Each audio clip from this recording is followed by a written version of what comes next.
Assalamu alaikum. Welcome to Science Emporium. In today's lecture, we will be discussing question number 14 from HRK Volume 1, Chapter number 1, 5th edition. Question number 14 states that on June 30, 1981, the minute extending from 10:59 to 11 a.m. was arbitrarily lengthened to contain 61 seconds. So basically 1981 30 जून को जो आपके पास 10:59 से 11 M का time था उसमें जो आपका minute था वो 60 सेकंड्स के बजाय 61 सेकंड्स पर मुश्तमिल था, ठीक है। The last day of 1989 also was lengthened by 1 second, ठीक है। 1989 का भी जो लास्ट डे था उसको भी 1 सेकेंड से लेंथन किया गया था, इंक्रीज किया गया था, ठीक है। Now such a leap second is occasionally introduced, और इस तरह का जो लीप सेकंड होता है उसको ओकेजनली इंट्रोड्यूस किया जाता है ताकि इस फैक्ट को कंपनसेट किया जा सके कि हमारे एटॉमिक टाइम स्टैंडर्ड जो है, मतलब वो जो एटॉमिक टाइम स्टैंडर्ड के अकॉर्डिंग जो हमारा टाइम जो है मेजर हो रहा है उस चीज़ को कंपनसेट किया जा सके, क्योंकि अर्थ की जो रोटेशन है वो आपके पास क्या हो रहा है, स्लोली डिक्रीज हो रही है, ठीक है। Now why is it desirable to readjust our clocks in this way, तो अब ये चीज़ डिजायरेबल क्यों है कि हम अपनी क्लॉक्स को इस तरह से एडजस्ट करें कि अर्थ की स्पीड स्लो हो रही है तो क्या ज़रूरत है हमें कि हम अपनी क्लॉक्स जो है उनको एडजस्ट करें, why do we do that, ठीक है। सो चलते हैं आंसर की तरफ। Okay, so why is it desirable to readjust our clocks with leap seconds? So point number one is keeping atomic time in sync with Earth's rotation. We know that कि हमारे Earth जो है उसकी rotation जो है वो slow down हो रही है because of the tidal friction और the gravitational influences. तो हमारे लिए ज़रूरी ये है, चूंकि हमारी जो atomic clocks है वो well standardized है, ठीक है, और extreme precision के साथ हमें टाइम देती है, तो ये स्लो डाउन जो है वो एक्सपीरियंस नहीं करती। क्यों? क्योंकि हम अपनी क्लॉक्स को एडजस्ट करते हैं अकॉर्डिंगली, ठीक है। अब अगर हम ये एडजस्टमेंट नहीं करेंगे तो स्लोली हमारे पास ये जो हमारा टाइम है वो ड्रिफ्ट अपार्ट हो जाएगा, ठीक है। जितने भी हमारे पास टाइम है, चाहे वो एटॉमिक टाइम ही क्यों ना हो जो कि हाईली प्रिसाइज है, वो भी हमारे पास ड्रिफ्ट अपार्ट हो जाएगा, ठीक है।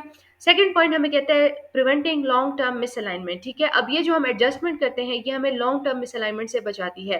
Now if leap seconds were not added, the difference between atomic time and solar time would accumulate, ठीक है। वो जो डिफरेंस है वो इंक्रीज होता जाएगा, and over decades noon according to atomic clocks could significantly shift from time when the sun is at its highest point in the sky, ठीक है। अब हमारे पास क्या होता है कि जब सन अपनी हाईएस्ट पॉइंट पे होता है तो तब हमारे पास नून होता है, ठीक है, यानी कि वो जो 12 o'clock का टाइम होता है, ठीक है। लेकिन अगर हम इस एडजस्टमेंट को कैरी ऑन नहीं करेंगे तो हमारे पास ऐसे हो जाएगा कि वो जो नून का टाइम होगा वो 12 o'clock का टाइम नहीं होगा बल्कि कोई और टाइम होगा, ठीक है। तो हमारे पास क्या अकर हो रही है, मिसअलाइनमेंट अकर हो रही है जो कि सेंसिटिव टाइम एक्टिविटीज जो है उनको क्या कर सकती है, डिसरप्ट कर सकती है। इसके अलावा हमारे पास है importance for navigation and communication. So many system rely on precise time keeping, such as हमारे पास जीपीएस सिस्टम है जो कि हमारे पास एटॉमिक क्लॉक्स को यूज करती है ताकि वो आपकी लोकेशन जो है उनको एक्यूरेटली डिटरमाइन कर सके। इसके अलावा जो हमारे पास टाइम शिफ्ट आएगा इनमें तो हमारे नेविगेशन एरर्स आएंगे, ठीक है, यानी कि आपको लोकेशन जो है वो प्रॉपर्ली नहीं पता चलेगी कि कौन किस लोकेशन पर है अगर आप किसी की लोकेशन फाइंड आउट करना चाहते हो, ठीक है, क्योंकि जो जीपीएस है वो इन्हीं एटॉमिक क्लॉक्स के ऊपर बेस्ड रन करते हैं। इसी तरह जो आपकी एस्ट्रोनॉमी है, ऑब्जर्वेशन ऑफ सेलेस्टियल बॉडीज है, वो भी प्रिसाइज सिंक्रोनाइजेशन रिक्वायर करती है विद अर्थ रोटेशन, ठीक है। तो चूंकि अर्थ की रोटेशन तो स्लो डाउन कर रही है, तो अगर उस हिसाब से हम अपनी क्लॉक्स को रीएडजस्ट नहीं करेंगे तो हमारे पास जो है क्या हो जाएगा कि जो सेलेस्टियल बॉडीज की ऑब्जर्वेशन हम कर रहे हैं वो हमें एक्यूरेट नहीं मिलेगी, ठीक है। So again in navigation and communication में हमारे पास इसकी रिक्वायरमेंट है। अब देखिए कम्युनिकेशन में कैसे है कि बहुत सारे जो हमारे नेटवर्क्स एंड स्टॉक मार्केट्स हैं वो किस चीज़ के ऊपर डिपेंड करते हैं, वो एग्जैक्ट टाइमिंग के ऊपर डिपेंड करते हैं for the data transaction and transmission, ठीक है। So for that purpose we also require our clocks to be adjusted with the slowing down of the earth's rotation, ठीक है। सो क्या है कि हमारे पास नेविगेशन एंड कम्युनिकेशन में भी क्लॉक्स की काफ़ी इंपॉर्टेंस है और इसीलिए हमारे लिए उनको मिसअलाइनमेंट से बचाना ज़रूरी है, उनको रीएडजस्ट करना ज़रूरी है। नेक्स्ट हमारे पास आ जाती है examples of leap seconds adjustment, ठीक है। सो अच्छा, अब हमारे पास जो लीप सेकंड्स की एडजस्टमेंट्स हुई है उनकी हम एग्जांपल्स ले रहे हैं। तो हमारे पास जो लीप सेकंड्स है उनको इंट्रोड्यूस किया गया है multiple times to correct the earth slowing down, ठीक है। तो ये एक दफ़ा की बात नहीं है, काफ़ी दफ़ा ये किया जा चुका है ताकि जो अर्थ की स्लो डाउन रोटेशन है उसको टाइम के साथ अलाइन किया जा सके, ठीक है, यानी कि टाइम को जो है वो करेक्ट किया जा सके, ठीक है, एडजस्ट किया जा सके। अब एग्जांपल क्या है, सबसे पहले आपके पास हुआ था जून 30 1981 को, जिसमें a minute was extended to 61 seconds, यानी कि 60 सेकेंड्स के बजाय 61, यानी कि एक मिनट एक सेकेंड की एडिशन हुई थी जून 30 1981 को। ताकि जो क्लॉक्स है वो एडजस्ट हो सकें। ठीक है, इसके अलावा आपके पास दिसंबर 31 1989, so another leap second was added to maintain alignment with earth's rotation. So by periodically adding leap seconds, we ensure that civil time remains synchronized with earth's natural cycles, preventing potential disruptions in various fields. ठीक है, तो simply हमारे पास क्या है कि जो ये leap seconds की एडिशन हो रही है, इससे हमारे पास ज़्यादा कुछ नहीं हो रहा, सिंपली हमारी सिंक्रोनाइजेशन जो है वो मेंटेन हो रही है, हमारी अलाइनमेंट जो है वो मेंटेन रह रही है, क्योंकि अर्थ जो है वो हमारे पास अपनी जो उसकी नेचुरल साइकिल्स है उसके साथ, अगर अर्थ जो है वो स्लो डाउन होगा तो ऑब्वियसली उसकी वो जो नेचुरल साइकिल्स है वो भी जो है चेंज होंगी। ठीक है, वो भी डिसरप्ट होंगी। तो उस चीज़ के साथ हमारे टाइम को सिंक्रोनाइज रखने के लिए हमें ये लीप सेकंड्स इंट्रोड्यूस करने पड़ते हैं, ताकि हमारी अलाइनमेंट मेंटेन रह सके और टाइम एडजस्टेड रहे, सिंक्रोनाइज्ड रहे। ठीक है, सो हमने ज़्यादा कुछ डिस्कस नहीं किया इसके हवाले से, बस यही कुछ पॉइंट्स डिस्कस की। सबसे पहले हमने ये कहा कि हमने एटॉमिक टाइम जो है उसको अर्थ रोटेशन के साथ सिंक्रोनाइज रखना है, इसी वजह से हम जो है ये एडजस्टमेंट करते हैं। इसके अलावा हम मिसअलाइनमेंट को प्रिवेंट करना चाहते हैं, जो लॉन्ग टर्म मिसअलाइनमेंट होती है, क्योंकि एज वी सेड कि अगर आज आपका जो नून है वो 12 बजे हो रहा है, तो फिर मे बी अगर हम इस चीज़ को कंटिन्यू ना रखें, लीप सेकेंड्स की एडिशन जो है वो अगर हम कंटिन्यूड ना रखें, तो फिर मे बी कि एक दिन ऐसा है कि आपका नून चल रहा होगा लेकिन टाइम आपको कोई और मिल रहा होगा, लेट्स से आपको जो है 2-3 बजे मिल रहे हो या मे बी 5-6 बजे मिल रहा हो। ठीक है, इसके अलावा आपके पास इसकी इंपॉर्टेंस है नेविगेशन एंड कम्युनिकेशन में, जिसको हम अवॉइड नहीं कर सकते, और उसको मेंटेन करने के लिए हमें लीप सेकंड्स को ऐड करना पड़ता है। एंड जितनी भी एडजस्टमेंट्स हुई है उनको भी हमने मेंशन कर दिया है। तो आई होप इस क्वेश्चन की आपको समझ आई हो, इसमें एज सच कोई मतलब ऐसी मुश्किल रॉकेट साइंसेस नहीं थी, बड़ा इजी सा था। ठीक है, आई होप आपको क्लियर हो गया हो। स्टिल अगर आपको कोई क्यूरीज है, आपको कहीं पे समझ नहीं आई, आप मुझसे कमेंट्स में पूछ सकते हो। आई विल इंशाल्लाह positively answer your questions. Question number 15 states that a radio station advertises that it is at 89.5 on your FM dial. What does this number mean? तो बेसिकली एक रेडियो स्टेशन है वो ये चीज़ एडवर्टाइज कर रहा है कि 89.5 जो है वो आपके एफएम डायल पे हो रहा है। तो इस नंबर का क्या मतलब है, ये जो 89.5 ऑन योर एफएम है, इस चीज़ का क्या मतलब है? सो टाइम नहीं ज़ाया करते और सीधे चलते हैं आंसर की तरफ।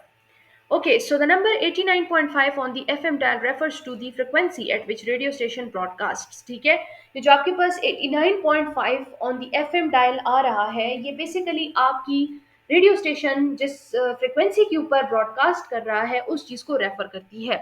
Now the frequency is measured in megahertz, meaning the radio waves oscillates 89.5 million times per second. ठीक है, तो ये जो फ्रीक्वेंसी है ये चूंकि मेगाहर्ट्ज में होती है, तो इसका मतलब क्या है कि जब आपको कहते हैं कि 89.5 ऑन द एफएम डायल, तो इसका मतलब है कि आपका जो ये रेडियो है वो उसकी जो वेव्स हैं, ठीक है, रेडियो वेव्स जो है आपकी वो ऑसिलेट कर रहे हैं 89.5 मिलियन टाइम्स पर सेकेंड। ठीक है, और तब ये जो फ्रीक्वेंसी है, जो ये सिग्नल है वो आप तक पहुंचता है। ठीक है, now understanding FM radio frequencies की, एफएम रेडियो फ्रिक्वेंसी जो है वो होती क्या है उनको अंडरस्टैंड करते हैं। Now FM that is frequency modulation, जो एफएम है ये फ्रिक्वेंसी मॉड्यूलेशन को रेफर करता है, ये आप लोगों ने जरूर इलेक्ट्रॉनिक्स में पढ़ा होगा।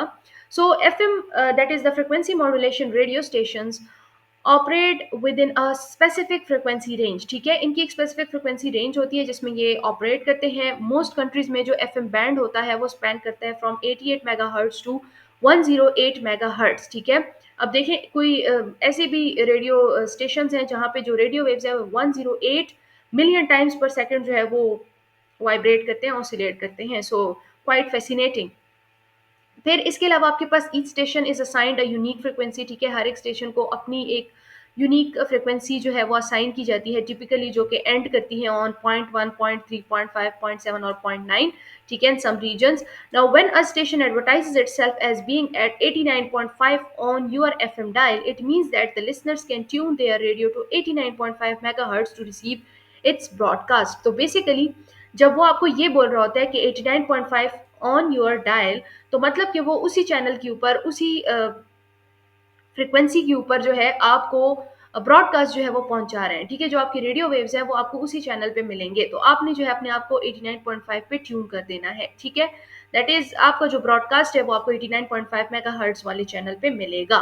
Now how FM radios works. ठीक है, अब ये किस तरह से काम करते हैं। So FM radio stations transmit signals by varying this frequency of the radio waves while keeping their amplitude constant. ठीक है, तो जो एफएम रेडियो स्टेशन होते हैं वो बेसिकली क्या करते हैं, वो वेरिंग फ्रिक्वेंसीज की रेडियो वेव्स को जो है, जो कि आपके पास अभी हमने कहा कि उसकी वेरियस रेंजेस हो सकते हैं, अभी एक रेंज हमने डिस्कस किया विच वॉज 88 to 108 मेगाहर्ट्ज, ठीक है। तो एफएम रेडियो स्टेशन जो होते हैं वो मुख्तलिफ फ्रिक्वेंसीज के ऊपर बेस्ड वर्क करते हैं, और वो क्या करते हैं कि आपको वेरियंग फ्रिक्वेंसीज ऑफ रेडियो वेव्स जो है वो भेजते हैं और आप तक सिग्नल पहुंचाते हैं, और इस दौरान जो उनका एम्पलीट्यूड होता है वो कांस्टेंट रहता है, ठीक है। Unlike AM amplitude modulation radio, FM provides higher sound quality and is less susceptible to static and interference, ठीक है। अब स्टैटिक जो है एंड इंटरफेरेंस जो है, ये वही है कि आपके पास जो इलेक्ट्रोस्टैटिक्स की का किस्सा आ जाता है, जो चार्जेस का किस्सा आ जाता है, ठीक है।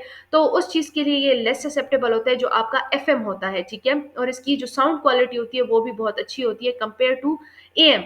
एएम में क्या होता है कि एम्पलीट्यूड मॉड्यूलेशन होगी, यानी कि अब आपका एम्पलीट्यूड जो है वो चेंज होगा, ठीक है, जबकि आपकी फ्रिक्वेंसी जो है उसको कांस्टेंट रखा जाएगा, ठीक है। तो एफएम और एएम में ये डिफरेंस है, और जो एफएम है वो आपको हायर साउंड क्वालिटी प्रोवाइड करता है, और ये लेस सेप्टेबल होता है टू स्टैटिक एंड इंटरफेरेंस, यानी इनमें स्टैटिक और इंटरफेरेंस वाले किस्से कम होते हैं, ठीक है। डिसरप्शन इनमें आपको कम मिलेगी। फिर examples of FM radio stations आपको गिवन है, जिसमें है station broadcasting news and talk shows might be found at 90.1 megahertz, ठीक है। इसके अलावा जो पॉप म्यूजिक के होते हैं वो 102.5 मेगाहर्ट्ज पे आपको मिलेंगे।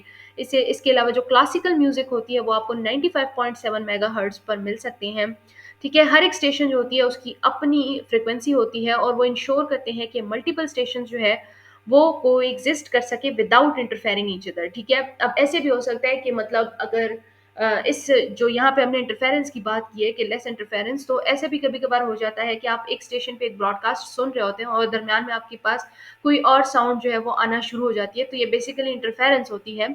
तो जो आपकी फ्रिक्वेंसी स्टेशन होते हैं, जो स्टेशन होते हैं जहाँ पे आपकी ये ब्रॉडकास्टिंग होती है, ठीक है, जो रेडियो स्टेशन होते हैं, वो इस चीज़ को इंश्योर करते हैं कि आपके पास इंटरफेरेंस जो है वो ना हो, ठीक है, और आपके पास मल्टीपल स्टेशंस वर्क भी करें और वो आपस में इंटरफेयर भी ना हो, ठीक है। अच्छा, फिर आपके पास आ जाता है कंक्लूजन टू दिस क्वेश्चन के the number 89.5 megahertz on an FM radio dial indicates the frequency at which a radio station transmits its signal. Tuning a radio to this frequency allows listener to hear that station programming, whether it's music, news or other content, ठीक है। तो simply आपके पास 89.5 megahertz जो है that is simply the frequency at which your radio station work, ठीक है, जिस पे वो आपकी जो सिग्नल्स हैं उनको ट्रांसमिट करता है, और लिसनर्स को अलाउ करता है कि वो उन प्रोग्राम्स को लिसन कर सके, उनको ठीक है, उनमें ट्यून इन हो सके, ठीक है, चाहे वो म्यूजिक हो, न्यूज़ हो या कोई दूसरा कंटेंट हो। तो यहाँ पे हमारा ये वाला क्वेश्चन ख़त्म होता है। आई होप इसकी आपको समझ आई हो, कोई ऐसे डिफ़िकल्ट नहीं था, मतलब काफ़ी जो है वो ईज़ी ईज़ी सब कुछ था। अच्छा, आप ऐसा कर सकते हो कि आप एफएम और एएम के दरमियान डिफरेंस फाइंड आउट कर सकते हो कि एफएम क्या होता है, यानी फ्रीक्वेंसी मॉड्यूलेशन क्या होती है, और एम्पलीट्यूड मॉड्यूलेशन क्या होती है।